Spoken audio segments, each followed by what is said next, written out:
Allah Allah. Bu ne yahu? Taşınıyor muyuz nedir? Seniham, Sebahattin, Kahya. Var bir vaziyet ama. Dur bakalım.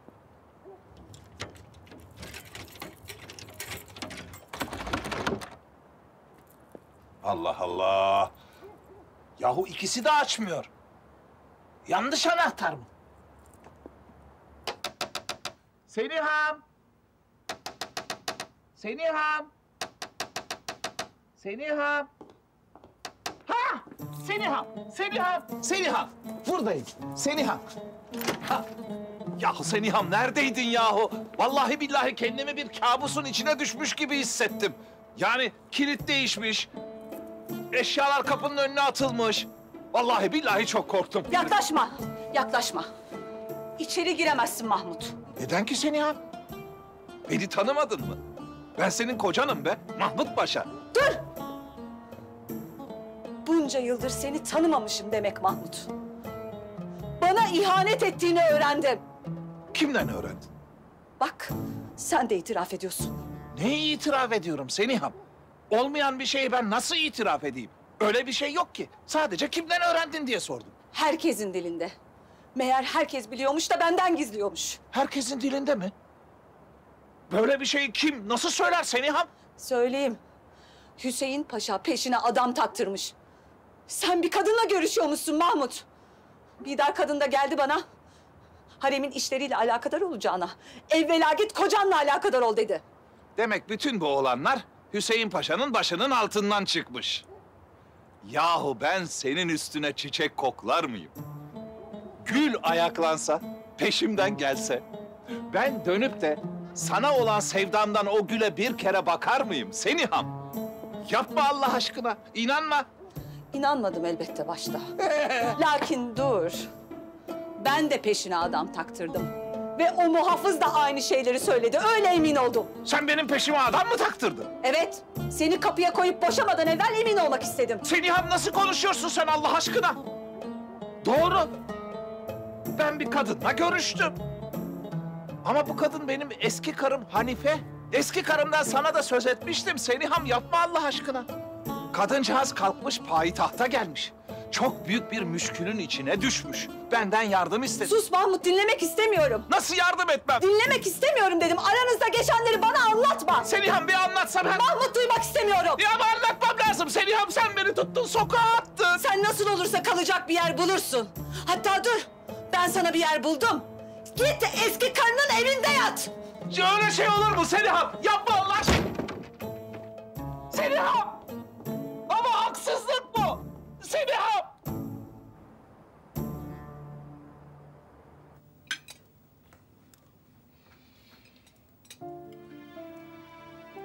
Yine aklın Kemalettin'de değil mi? Evet. Merak ediyorum. Ne oldu? Başına ne geldi de görevinden azledildi? Bu seni neden ilgilendiriyor? Hani bir daha Kemalettin Paşa'yı affetmeyecektin? Öyle diyordun. İnsan ne kadar kırgın olsa da sevginin kötülüğünü istemez Fehime. Bir yerlerde iyi olduğunu, mutlu olduğunu bilmek ister. Başı belada mı, yine zindana mı düştü? Bilmiyorum. Aklıma bir sürü kötü düşünce geliyor. Kemalettin'e ne olduğunu bilmeden yaşayamam ben burada. Vasfi Paşa da bilmiyor vaziyeti. Nereden öğrenebiliriz ki? Naime'den elbette. Saraya geri döneceğiz.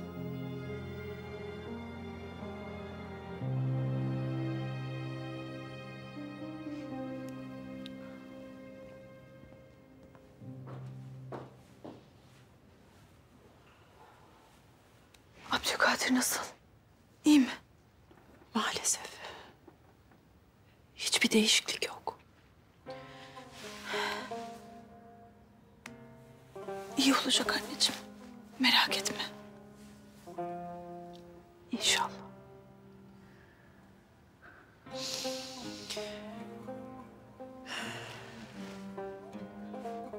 Kemalettin'e mi yapıyorsun bunu?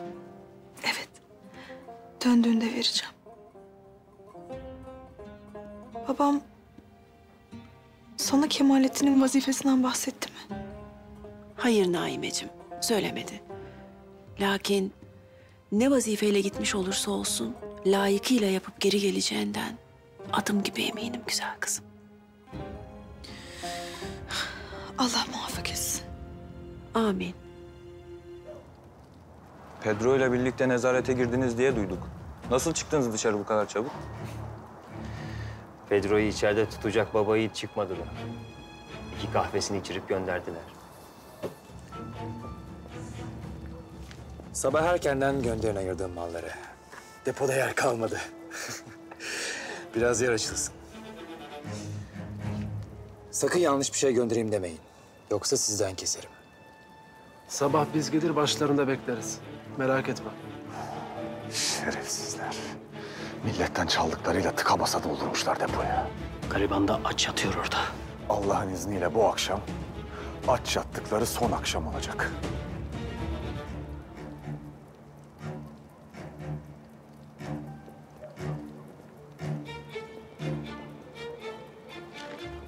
Hazırlanın. Gidiyorlar.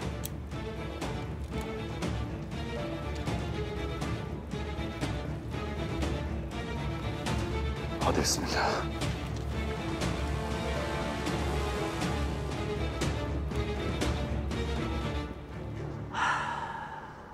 Bu akşam havada keskin bir soğuk var. Yarın kopacak fırtınanın yanında bu bir şey değil. Yarın kopacak fırtına nedir hünkârım? Ne olacak yarın? İnşallah milletimiz için hayırlı şeyler olacak sultanım. İnşallah. Madem hava soğuk, içimi ısıtacak şeyler söyleyiniz o vakit. Oğlumuz nasıl? Maalesef. Hekimler bütün çabalarına rağmen Abdülkadir'in ateşini düşüremiyorlar. İyi olacak. Abdülkadir güçlü çocuktur. İnşallah. O sizin oğlunuz. Elbette iyileşecek. Sizin gibi üstün meziyetleri olmasa da Onun olduklarından da, olamadıklarından da ben mesulüm. Bazen Abdülkadir'i suçlamakta hata mı ediyorum diyorum kendime. Ben iyi bir baba olamadım galiba. Abdülkadir de onunla alakadar olamadığımı söylüyor. Haklı. onun sitemi sevgisinden hünkârım. Sizi çok sevdiği için çok kıskanıyor. Kimden? Diğer yüzlerce, binlerce evladınızdan. Her çocuk kardeşini kıskanır. Ama Abdülkadir sadece bir iki kardeşle değil, koskoca bir milletle sizi paylaşmak zorunda kaldı. Onun bütün hırçınlığı bu yüzden. Koskoca imparatorluğu idare ediyorum. Lakin aileme yetemiyorum. Siz en zorlu zamanlarınızda bile elinizi bir an olsun üzerimizden çekmediniz ki. Tıpkı o çiftlikte Abdülkadir'i yalnız bırakmadığınız gibi. Tıpkı şu an benim yanınızda huzur bulmama izin verdiğiniz gibi. Asıl sizin sevginiz ve varlığınız bana huzur veriyor.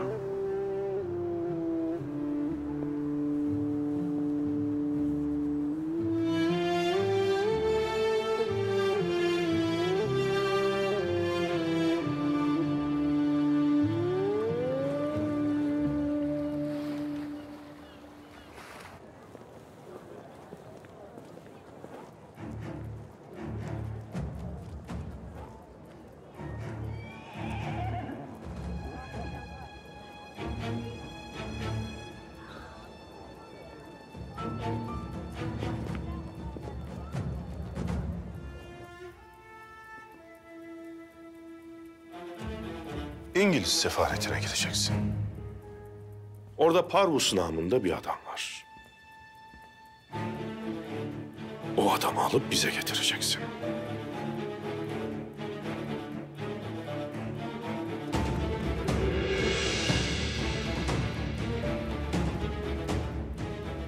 Nereye arıyorsunuz? İltica için evraklarımı getirmiştim. Ben alayım evrakı. Tabii.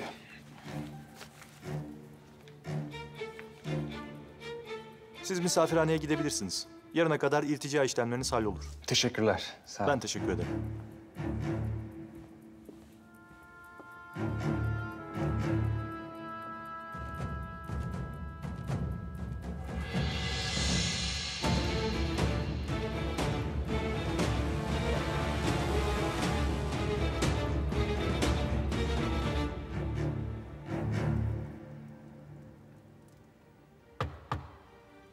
Gel.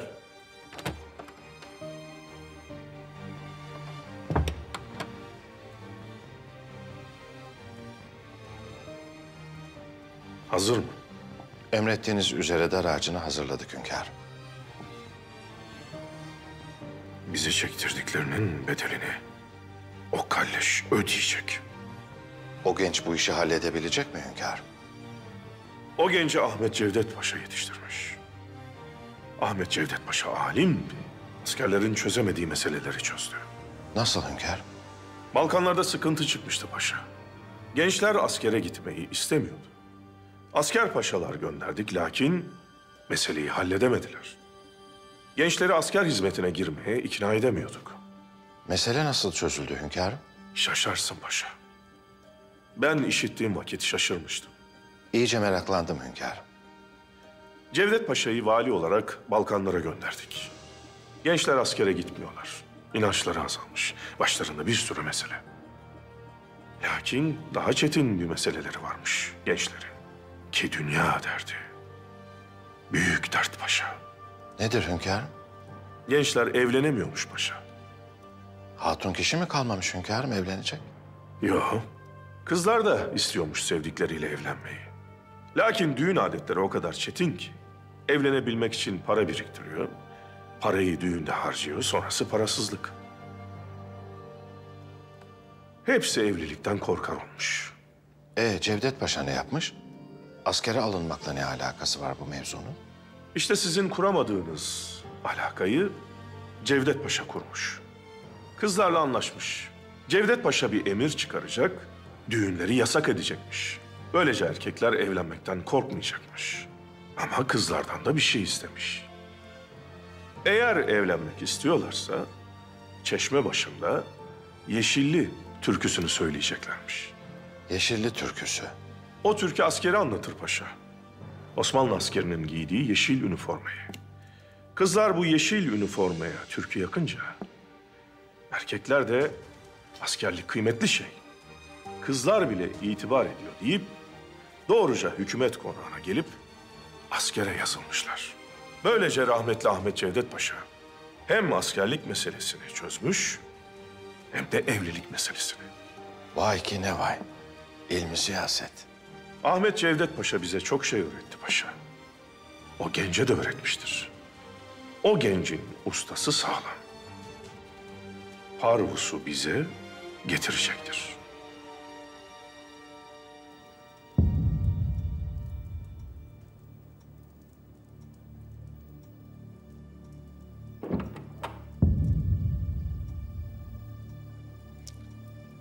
Dışarı çık. Kimse bir daha içeri girmesin.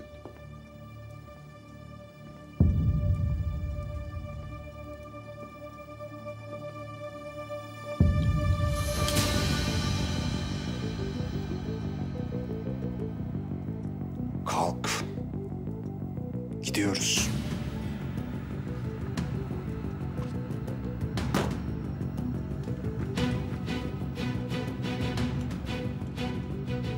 Nereye götürüyorsun beni? Hünkârımızın karşısına.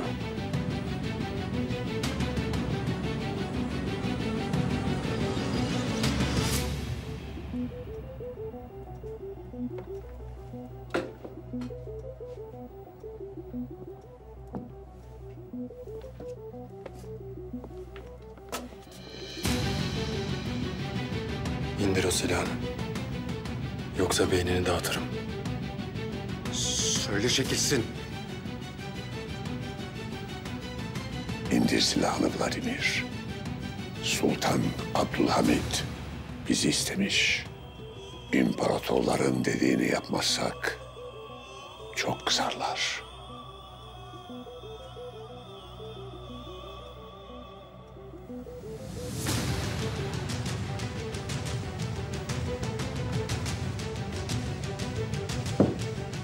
Bütün dünya bilsin. Alexander Parvus Abdülhamid'in esiridir.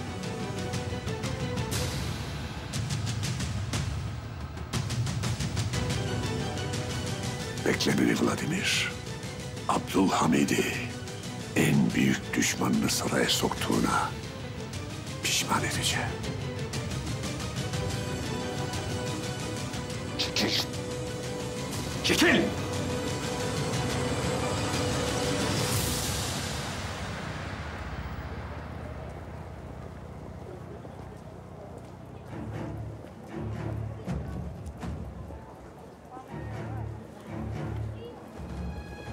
Açın kapıyı.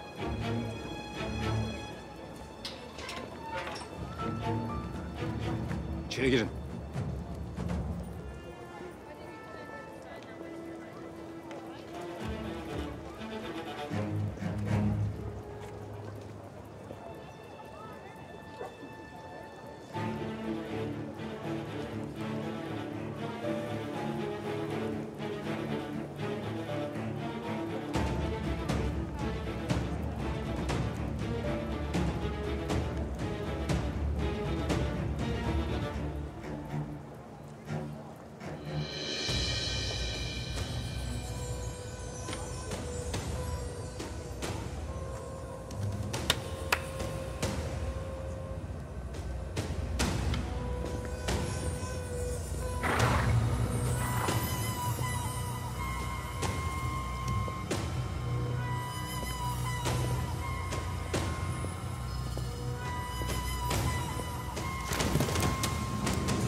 Ne oluyor lan?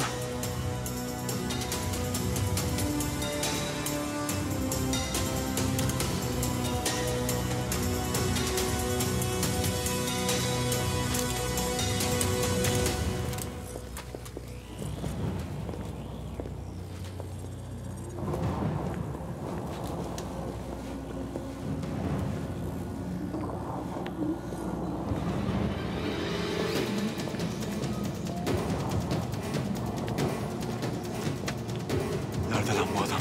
Nerede?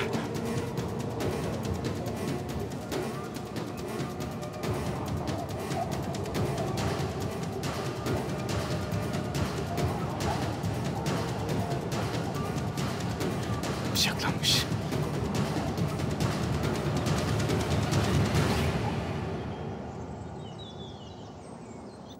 Bir, iki, bir, iki, bir, iki.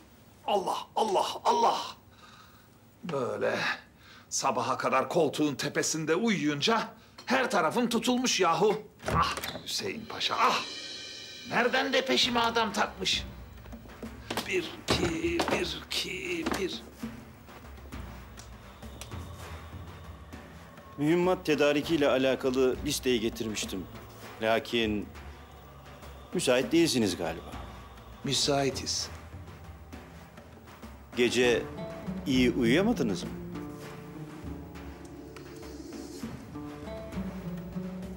Uyuyamadık Hüseyin Paşa'm. Sabaha kadar bize haksız iftirada bulunanlara beddua ettik. En başta da size, bilesiniz. Haksız yere ettiğiniz o beddualar gelip sizi bulmasın. Ama ne haksızı be? Attığınız yalanlar yüzünden evde huzurum kalmadı paşam. Hem o peşime taktığınız adama söyleyiniz. Eğer onu bir yakalarsam eşek sudan gelinceye kadar döveceğim, haberi olsun. Kabahati işleyen sizsiniz. Cezasını bize kesiyorsunuz Mahmut Paşa. Lakin artık yaptıklarınızı hünkârımız öğrenecektir. Evvela damatlıktan, sonra da paşalıktan azledilirsiniz inşallah. Siz onu rüyanızda görürsünüz Hüseyin Paşa.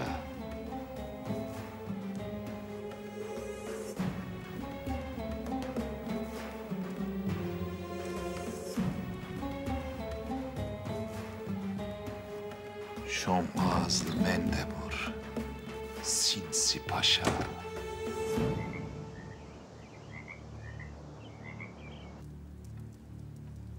Birden şemsiyeler açıldı. Bir şey yapamadık. Kimseyi göremedik hünkârım. O yüzden Parus elimizden kaçırdık. Bu adam bize meydan okuyor. Bu şehirde hala adamlarım var diyor. Her şeyi ben idare ediyorum diyor. Söğütlü alayı bu yüzden mühim Murat Efendi. Her şeye hakim olmadıkça bu savaşı kazanmamız zor. Gel.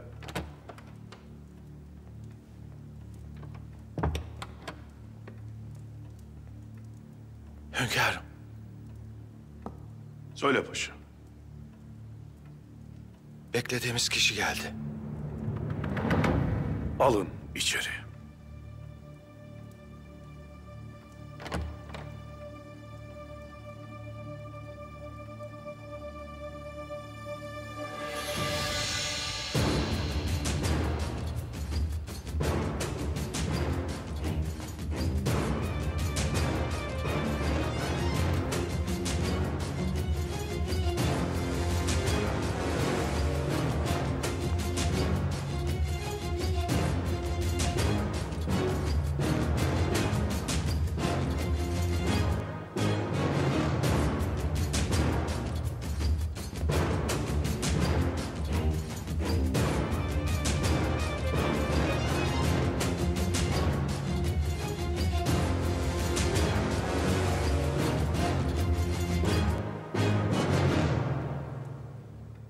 Nazik davetinizi aldım ve geldim Sultan Hazretleri.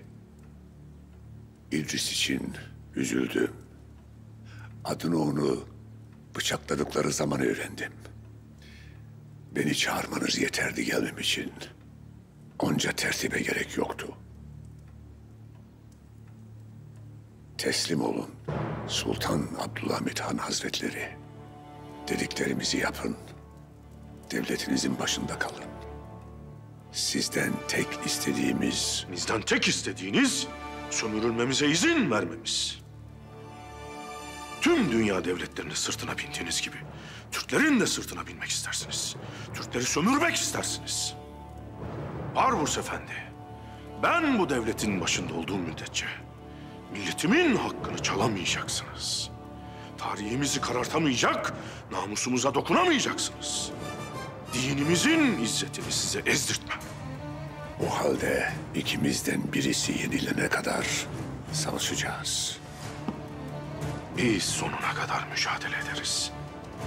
Peki siz buna dayanabilecek misiniz? Bize sonunda zafer vaat edilmiş. Belki yarın değil, belki 100 yıl sonra, belki daha da geç. Biz buna inanırız ve dayanırız. Peki ya siz?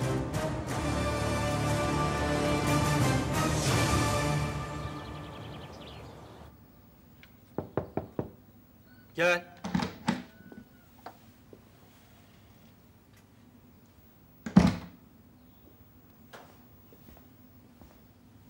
Sultanım.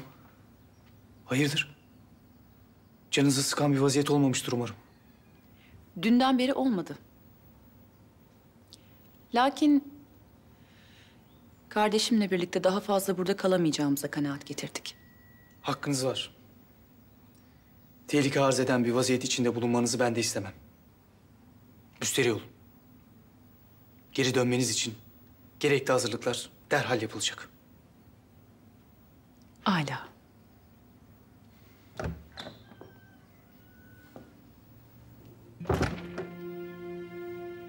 Keyfiniz yerinde bakıyorum. Karı koca iyi eğleniyorsunuz. Lafını bil. Ne işin var burada senin? Ben de sana onu soracaktım. Sen ne iş yapıyorsun burada ha? Dün gece depomuz basıldı. Mallarımız çalındı.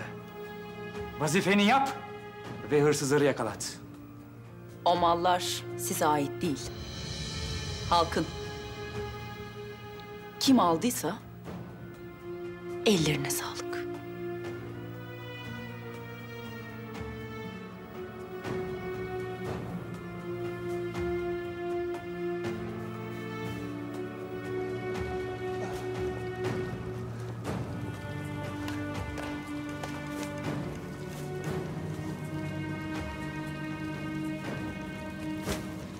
Bu malların hepsini sahiplerine geri vereceğiz. Lakin dikkatli olun. Kolculardan gören olmasın. Tamam, merak etme. Geceyi bekleriz dağıtmak için. Herkesi de bir bir uyaracağız. Tamam.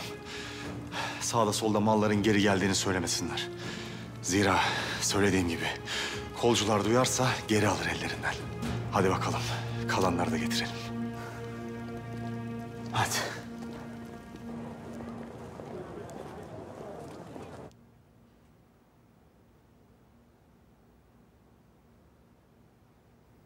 Allah şifa versin evladım.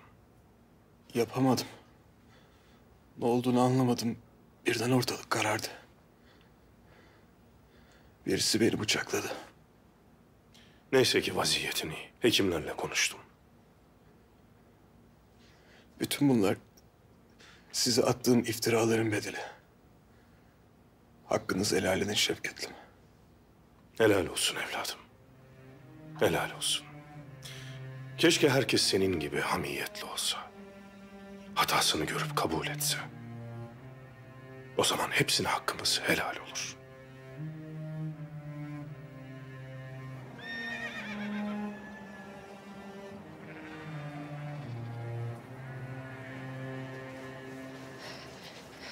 İsmail amca, nerede kaldınız? Hani dün akşam gelecektiniz? Bırakmadılar kızım. Ne oldu? Hayırdır? Emine teyze, hani bir ot vardı. Yersen zehirler demişti. Hani sen toplamıştın da ben atmıştım. Biri o ottan yemişse ne yapmak lazım?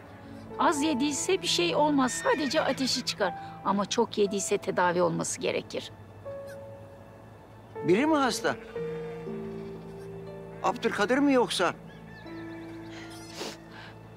Emine teyze, sende onun ilacı vardır. Bana muhakkak vermelisin onu.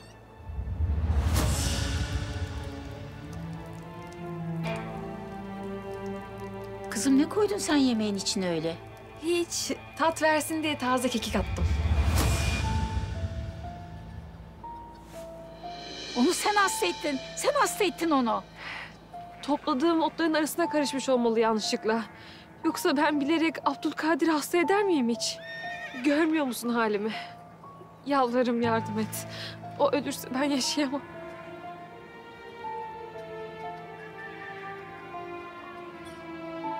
Gel benimle.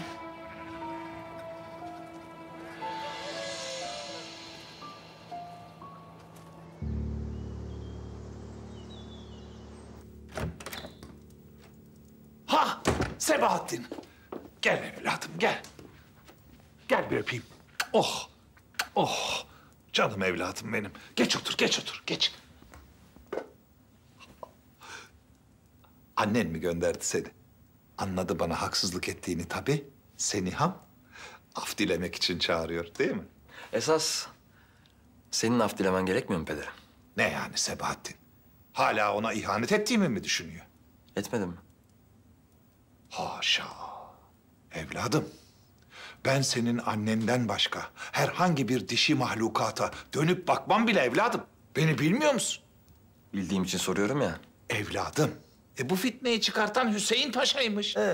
Evladım bu işin yalan olduğu Hüseyin Paşa'dan belli değil mi?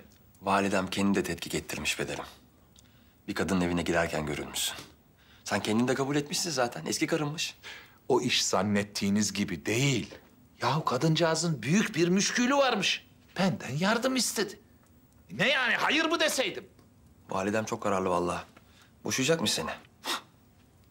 Seni ya. Ah Sebahattin ah. Vallahi atacağım kendimi camdan aşağıya. Yahu ben seni hamsız ne yaparım? Atacağım kendimi. Pederim. Ne yaparım ben seni hamsız? Böyle söyle annene. Lütfen. Ateşi hala düşmedi yani. Hayır. Hekimler her yöntemi deniyor fakat nafile. Bütün gece dua ettim, hiç uyumadım. Siz de hiç uyumadınız demek. Ben de öyle. Hayırdır, sizde bir haller var. Neler oluyor Seniha Sultan? Sonunda istediğiniz oldu Bidar kadın. Mahmut'tan boşanacağım. Haklıymışsınız. Gerçekten görüştüğü bir kadın varmış.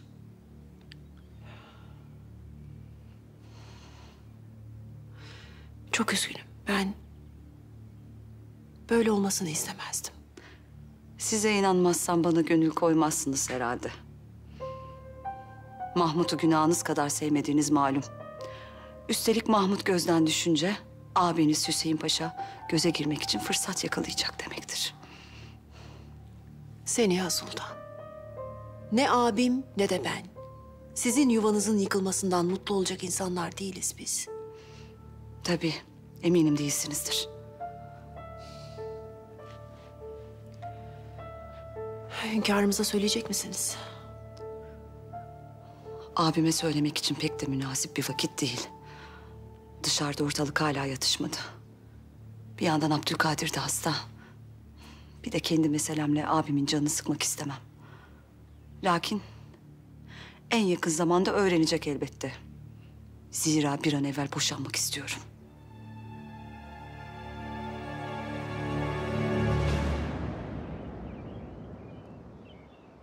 Parvus elimizde. Allah'ım çok şükürler olsun hünkârım. Yani bu çok büyük müjde. Affınıza mağruren elimi çırptım. Ama yani bu Parvus'ta illet olmuştu, şirret olmuştu. Hep karşımıza dikiliyordu hünkârım. Şimdi tutuklu. Samimi sevinçler, samimi hislerin müjdesidir paşa. Bu milletin ayağına taş değdiren her kimse bundan men edilmesi herkesi sevindirmeli.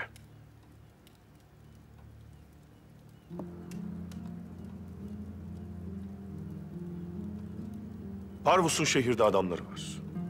Asayiş ihmal edilmesin. Karakollara haber salınız. Zaptiyelerin izinleri iptal edilsin. Emredersiniz hünkârım. Bir ihbar mı var hünkârım? Paşa, yılanlı kuyuya elimizi sokuyoruz. Nereden ne geleceği belli olmaz. Paşa, siz de Galata Köprüsü'ne, camilere, devlet dairelerine asker dikin. Şüpheli bir vaziyet karşısında tedbirli olsunlar. Parvus'un arkasında birçok devlet var.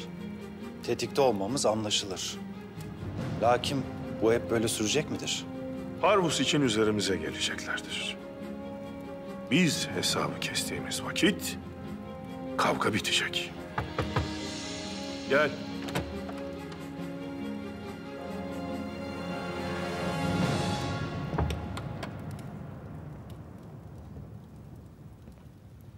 Hünkârım geç kaldım. Lakin bir havadisle oyalandık. Londra seferimizden geliyor. Anlatınız. Hünkârım, Londra'daki talebelerimiz tutuklanmış. Hepsi.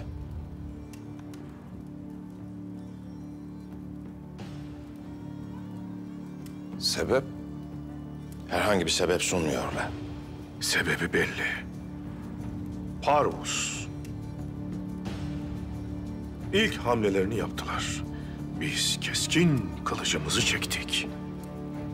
O kılıcın önüne boynunu uzatanlar kellelerini de ortaya koymuşlardır. Hünkârım, bir mesele daha var. Sefirler görüşme talep ediyorlar. Kimler? Hepsi hünkârım.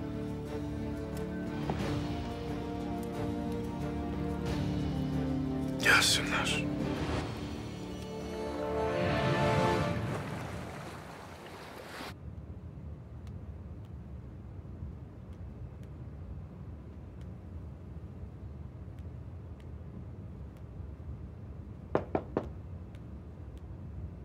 Gel.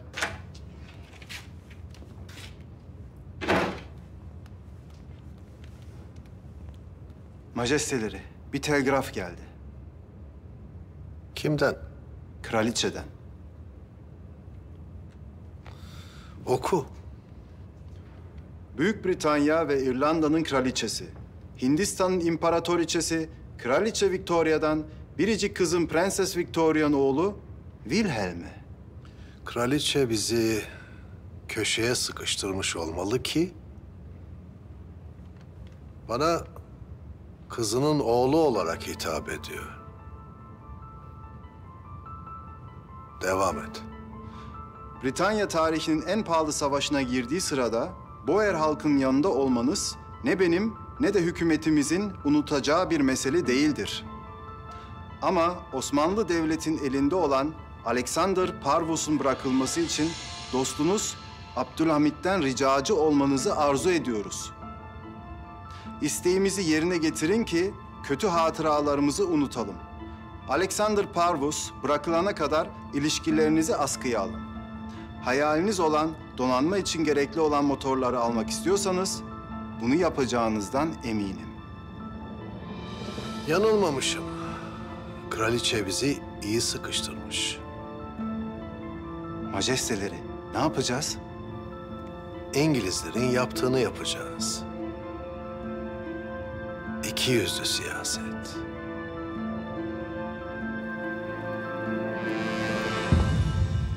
İngiliz'i, Fransız'ı, Rus'u, İspanyol ve Amerikalıyı ki iki devlet savaş halinde burada bir arada karşımızda görmek, dünya barışına katkı sağladığımızın işareti midir bilemedim.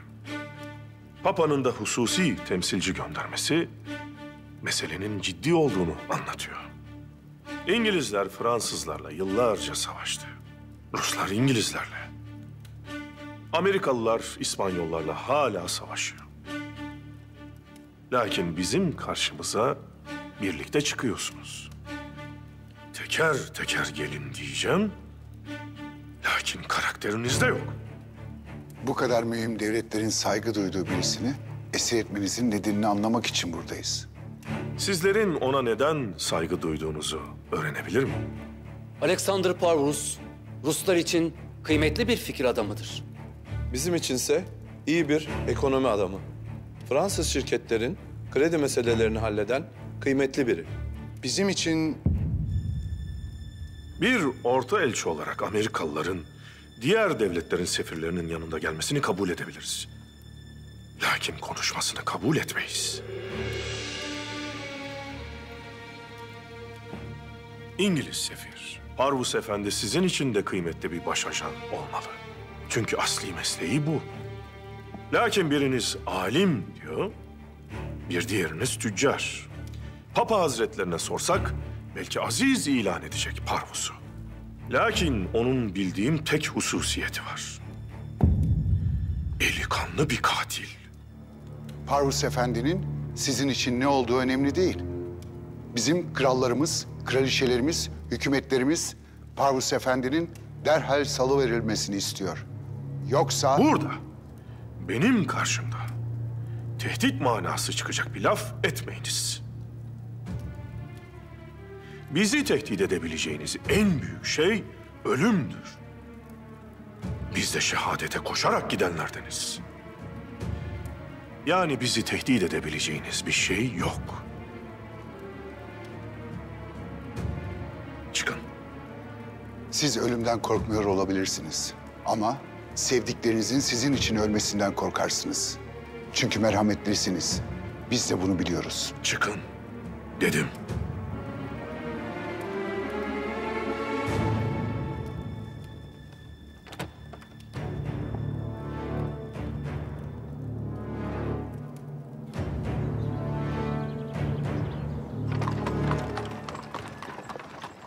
Gel kızım.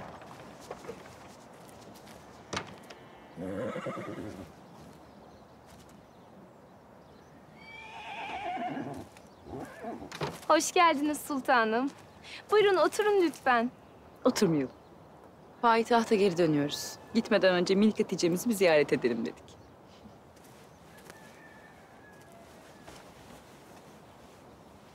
Bununla Hatice'ye güzel bir elbise diktirin. Bizden hatıra olsun. Sağ olun sultanım. Sağ olun sultanım. Allah razı olsun. Anne, sultanların elbisesi gibiydik. Olur mu? Aynı onlarınki gibi istiyorum. Çok sağ olun sultanım. Allah sizden razı olsun. Allah güzel gönlünüze dert tasa vermesin sultanım. Oo, sultanlarımız da buradaymış. Bu aralar kader bizi sık karşılaştırıyor. Ne istiyorsunuz? Sultanlarınızla işimiz yok. Biz buraya borcumuzu almaya geldik. Elimizde ne varsa verdik. Hiç paramız kalmadı. Daha ne istiyorsunuz? Madem paranız yok, Bunu nasıl aldınız? Pahalı bir şeye benziyor. Bırak. Biz getirdik onu. Sultanımız belli ki acımış, merhamet etmiş. Bırak.